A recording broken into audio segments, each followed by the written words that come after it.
इस्लामाबाद में थाना कना की हुदूद सनम चौक में फायरिंग से एक शख्स जाँ बहक हो गया है। वाक़ई की सीसीटीवी फुटेज भी मंजर आम पर आ गई है।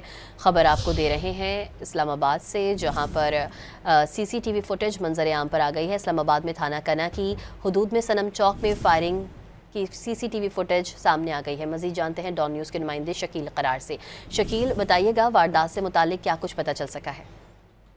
बिल्कुल, इस फुटेज के मुताबिक जो नजर आ रहा है तो उस सरदार खान नामी शख्स को आज दोपहर के वक्त थाना खन्ना के एरिया सनम चौक में फायरिंग करके कत्ल किया गया है। और इस बारे में पहले तो पुलिस बता रही है कि ये कोई पुरानी दुश्मनी है, क्योंकि इनका एक भतीजा जो है वो एक एफआईआर में कत्ल के मुकदमे में नामजद है। उसकी पुरानी दुश्मनी थी और यही हो सकता है कि इनके जो दुश्मन है उन्होंने कार्रवाई की हो। लेकिन पुलिस सब सीसीटीवी फुटेज की मदद से मुल्जिमान की तलाश जो है वो शुरू कर चुकी है। और बताया जा रहा है कि ये अदालत से पहले ही जो है वो जमानत पर रिहा हुआ था।